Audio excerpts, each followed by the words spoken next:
Hello, movie fans, and welcome to Real Movie Talk. This is the show where we discuss everything film and the industry that surrounds them. I am your host, Dec, and with me, as always, is Ben. Welcome to the podcast.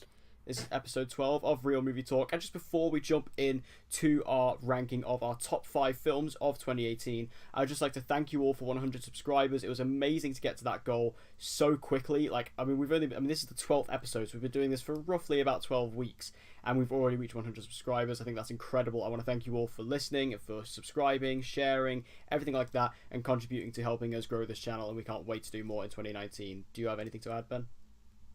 Oh yeah, just a big thank you. It was good seeing like lots of people watching some of the recent ones, like the Aquaman one. Yeah. I think a lot of you like that one. So, hopefully we just continue to grow. Yeah, it's fantastic. It was a lovely little gift to have at the end of the year, and we look forward to doing plenty more in 2019. But before we move into 2019, we have to take a look back at 2018, and we are going to do our top 5 films of the year. The way I think we should do this is I do my number 5, then you do your number 5, I'll do 4, you do 4, blah, blah, blah. Do it like that. Who wants to go first? Do you want to go first? Right, sure. So, should we do honorable mentions just quick?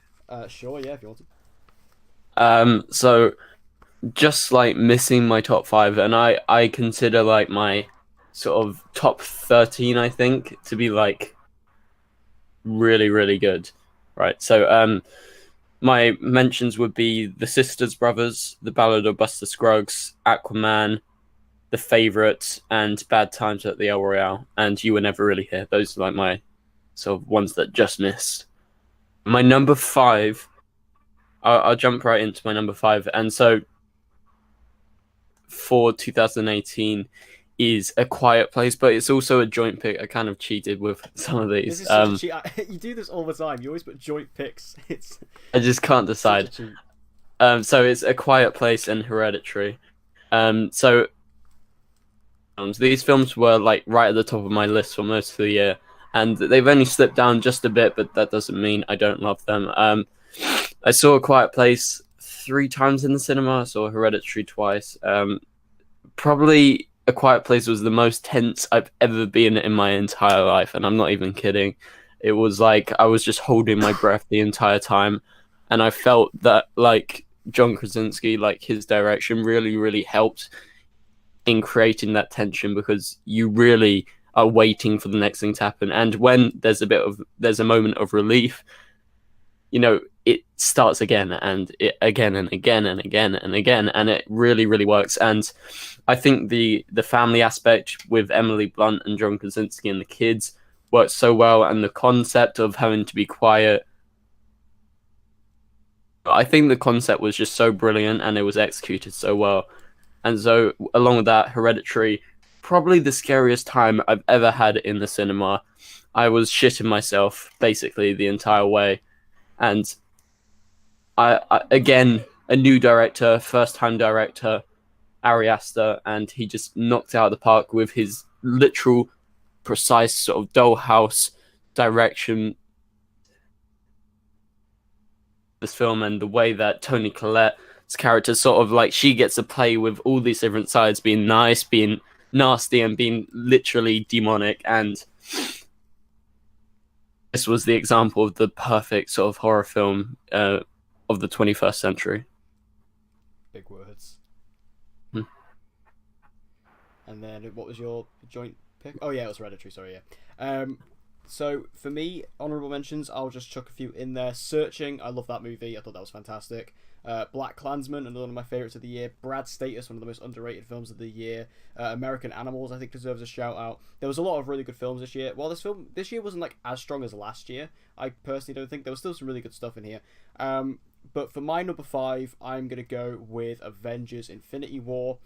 I'm surprised this isn't number 1. Like, if you would have asked me this at the start of the year, what my favorite film of the year would be, I would have said Avengers. I mean, I love Infinity War. I think it's so well done.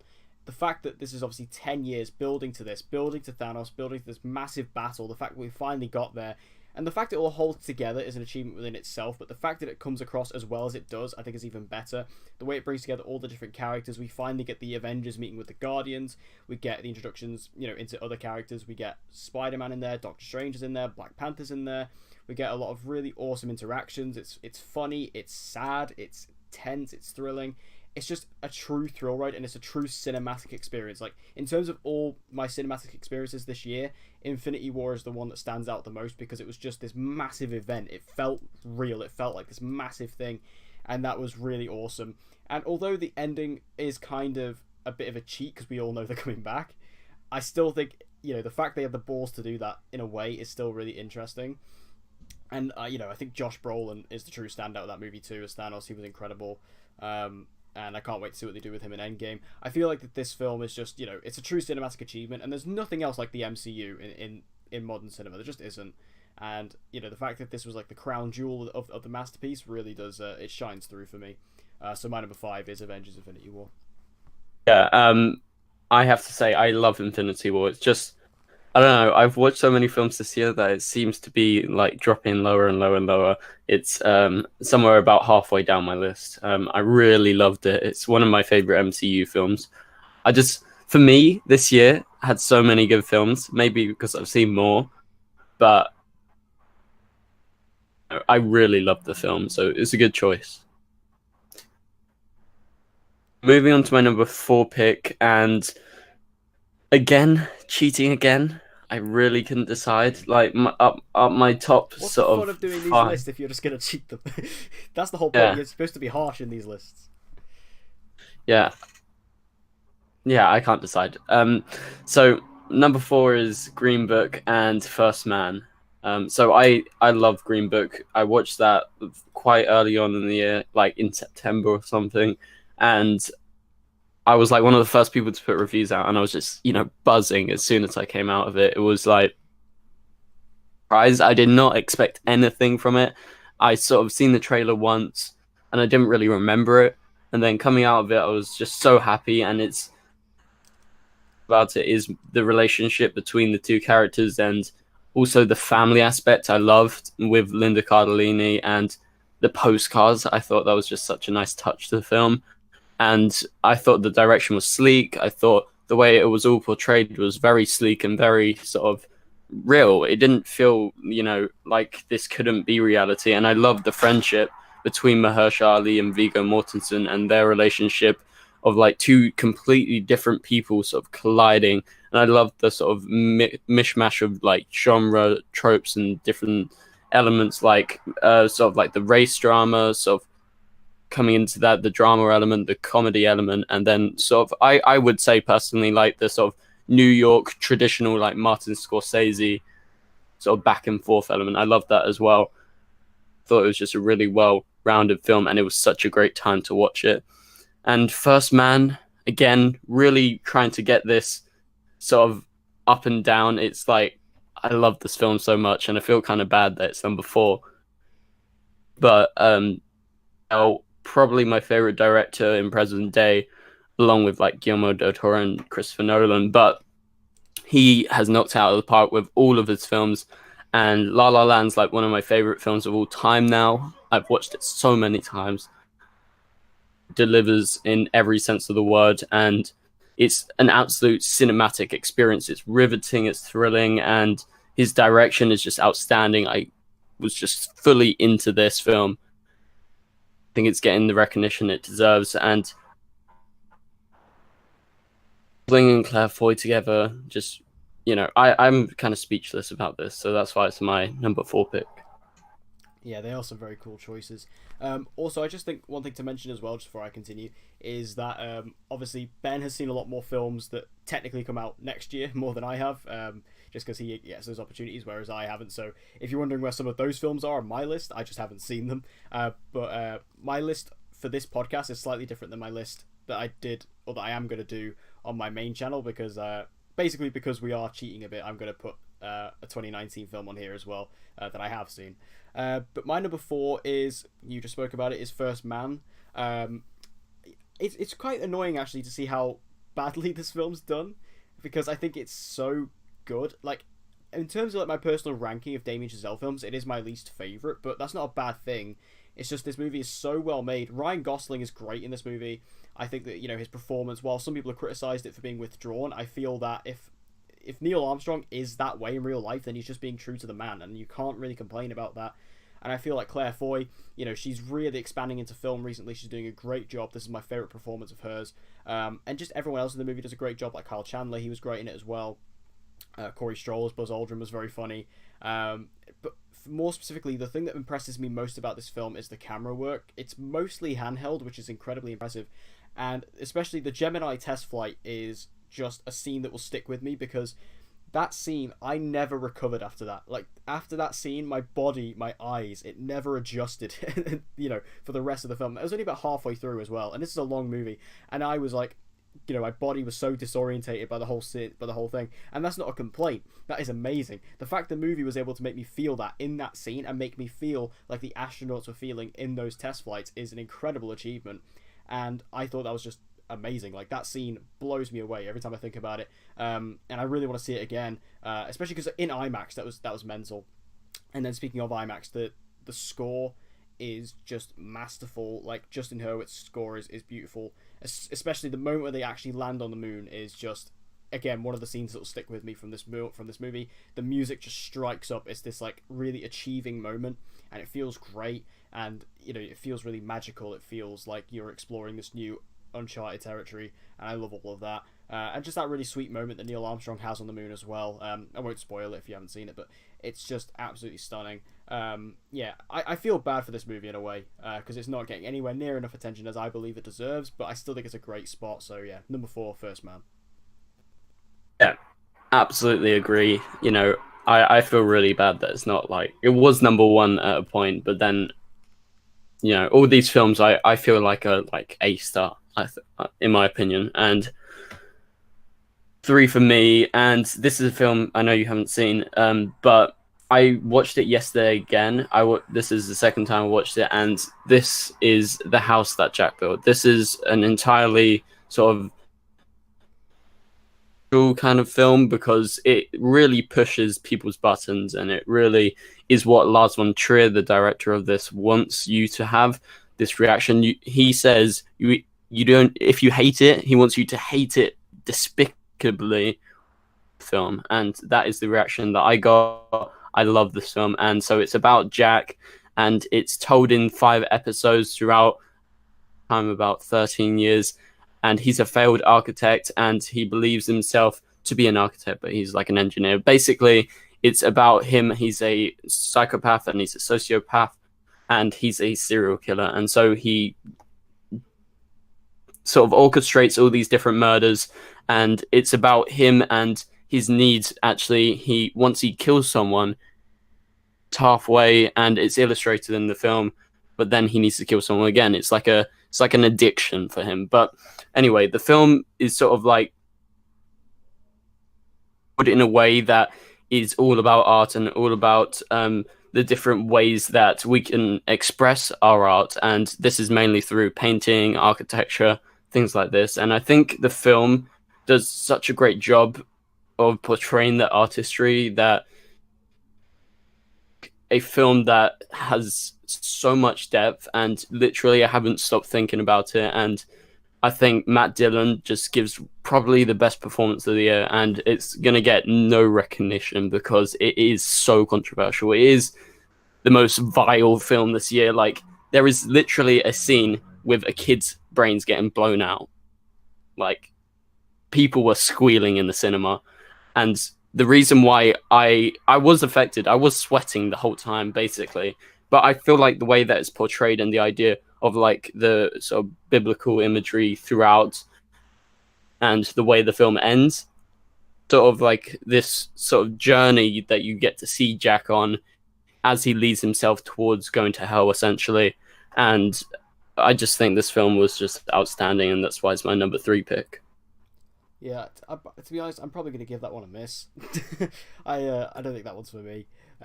It's just one of those films that's just like, I don't really have any interest in. But I have seen a lot of interesting thoughts on it on the internet. It's quite interesting.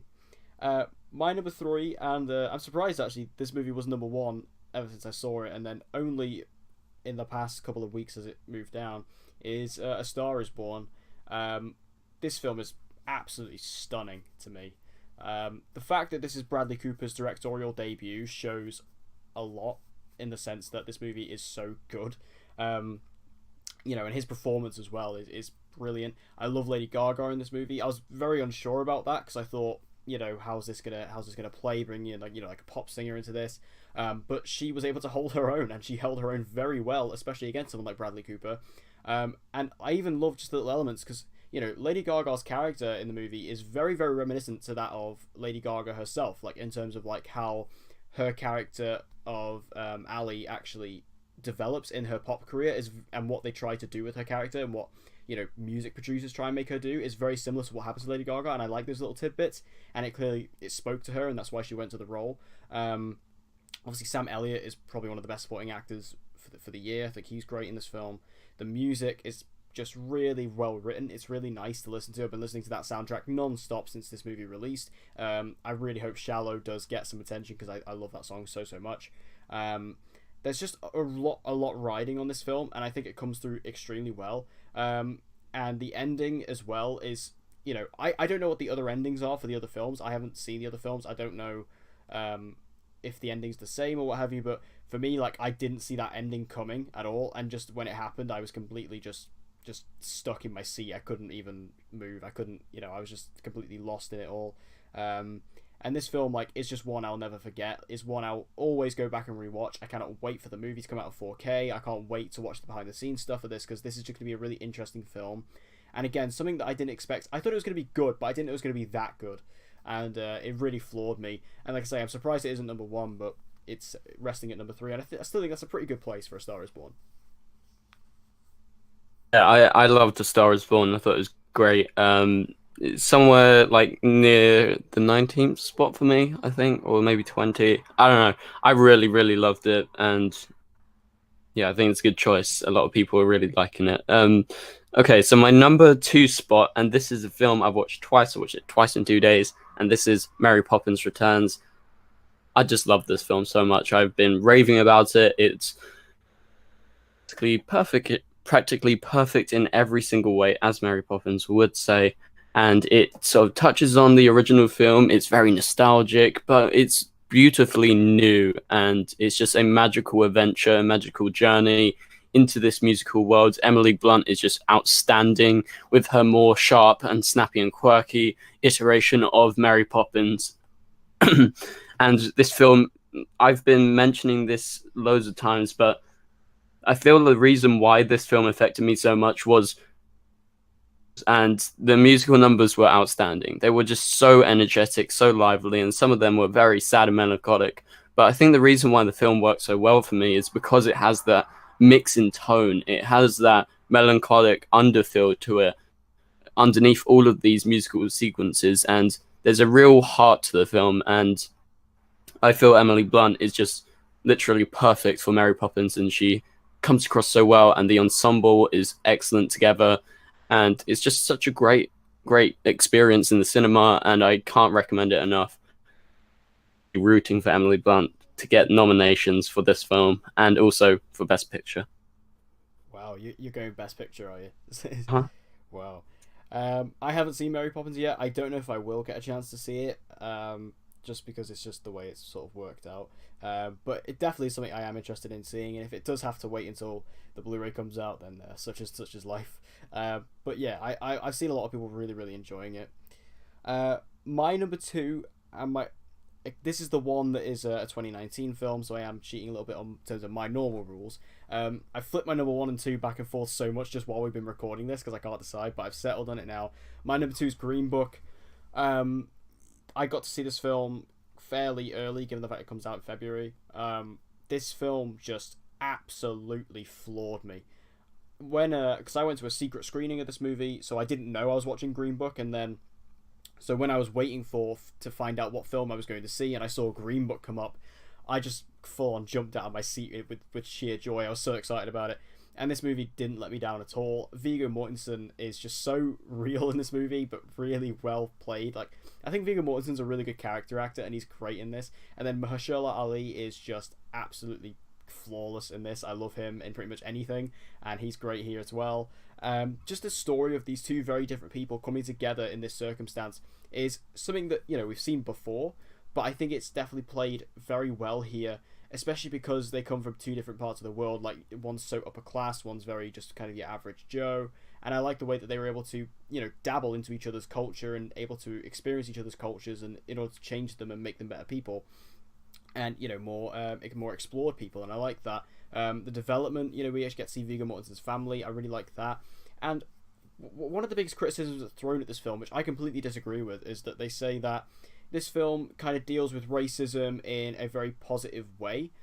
And I feel like that is a big positive for the movie, because that, instead of actually, you know, dealing with it in a negative way, this movie says, hey, you know, you can take all this negative energy, but what Mahershala Ali's character does is he takes that negative energy and he turns it into positive energy. And I think that's a good message. I think that's a lot better for this movie, which this movie's rather feel good. And if you would have just dubbed down with this movie with all of this racial undertone, it would have really dragged the movie down. And I don't really feel like that's what they were going for. And I feel like what they were trying to show is that, yeah, there is all this racism in the world. And, you know, especially at this point in time in the 60s, it was the height.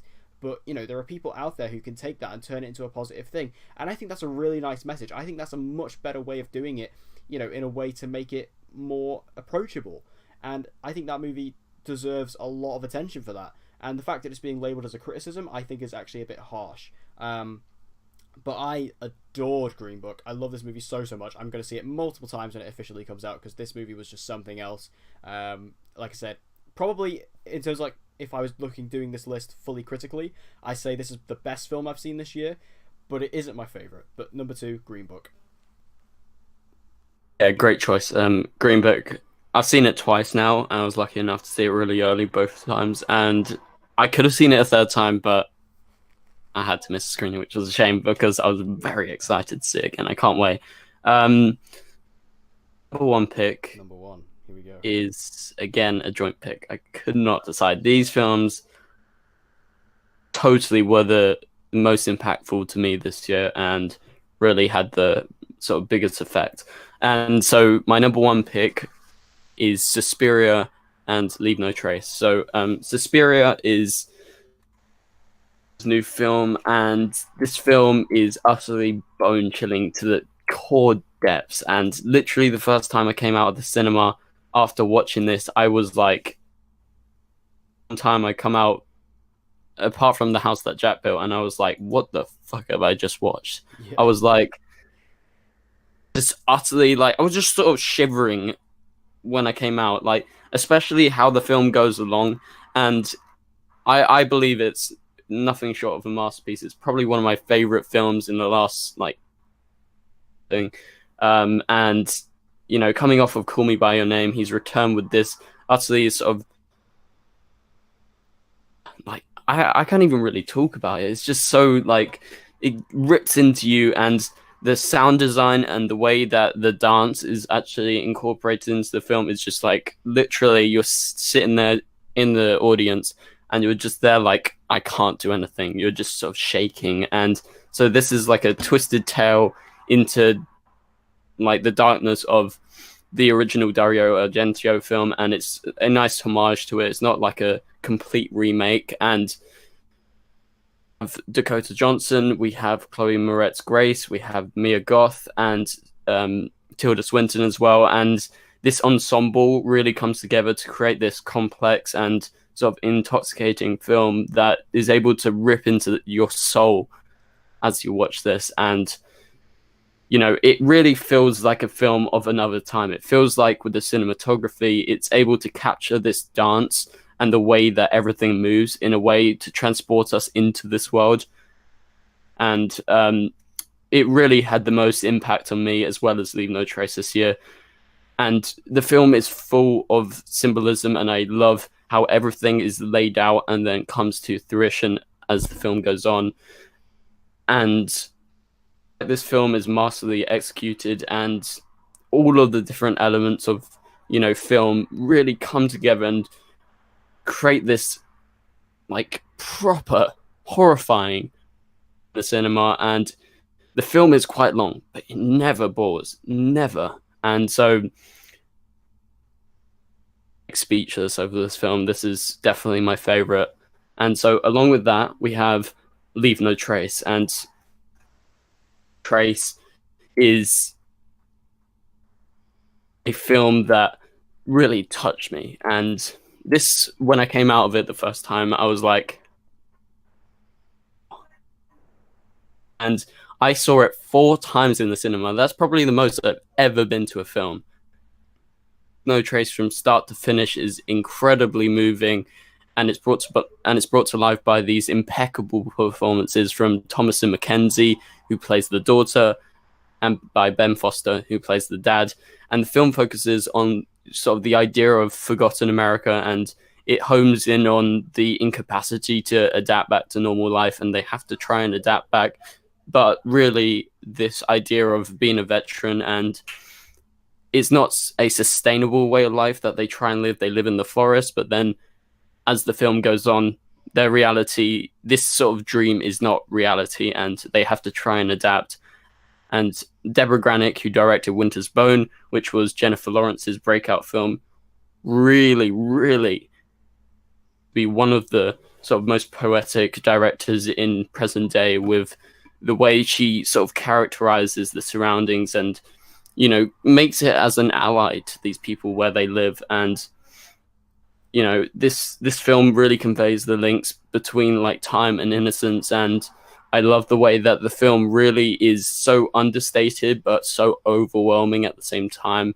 And the essence of what the film stands for is the ideas of like sort of the struggle of trying to adapt back into normal life from this supposed dreamlike beautiful life, just, you know, living in the forest with her dad. And shines on so many levels, especially I have to mention Thomasin McKenzie, probably my favorite performance of the year. She should get the Oscar for Best Actress, no doubt in my mind. And so this film will probably never leave my mind, and that's why it's my joint number one pick. Yeah, I got to see Leave No Trace when it came out on Blu-ray. I did really like it. I thought it was a great film. Just the performances, like, I love Ben Foster. Like, he doesn't get enough attention. He's fantastic in absolutely everything. And he's great here. And yeah, Thomasin McKenzie was also great in the film. The relationship between the two were great. I love the themes it dealt with, you know, and the fact that they were kind of on different ends of the spectrum by the end of the film, and the fact that they started off so closely together and then they kind of ended in a bit more of a separated place. I quite enjoyed that. I think the movie went in a realistic direction, and I enjoyed the film a lot. My number one is going in a completely different direction. This movie is completely a fanboy choice, but this is my personal choice. No other film made me feel this emotional this year. No other film made me feel just so engrossed and so lost in the magic of film than this. This was just a truly special film. Prepare yourselves, it's Bumblebee. I saw this movie again yesterday. I can't help it. I adore this film. Like, Transformers to me is just something that I grew up with. You know, it was my thing, and it means so much to me. And this movie means so much to me because while I enjoy the other films purely from a guilty pleasure standpoint, I genuinely love this film because I think this film is genuinely fantastic. It's just a really great story, which yes, we've seen before, but I feel like it's told so well, and it's slightly different due to the fact that obviously we're dealing with a robot here. I just love everything about it. And again, like you're speechless about Suspiria and Leave No Trace, I'm speechless about this movie. Like, it hit me on an emotional level. Like I said, the first time I watched this movie, I cried 4 times out of pure joy, just because of how much this movie meant to me. Seeing Cybertron so faithfully recreated in live action is something I never thought I'd see. Seeing just all of these characters done so well, like Bumblebee, seeing Optimus Prime done right, even on Cybertron, like seeing Soundwave was one of those things that just had me going, like hearing his voice, hearing that robotic sound, you know, hearing the transformation noise used so well. The movie was funny, it worked. I think it was so much smaller scale than the other films, which really helped it. Haley Steinfeld gives the performance of her career so far. I really feel like this and Spider-Verse is really going to launch her into stardom. I think she's really going to get a lot more work now. And I even liked, I can't remember the actor's name, but the guy who was like her love interest in the movie, I liked him as well. John Cena is lovably over the top in the film. Yes, he's entirely cliche, but I think he's brilliant. I think he's very self-aware in the film.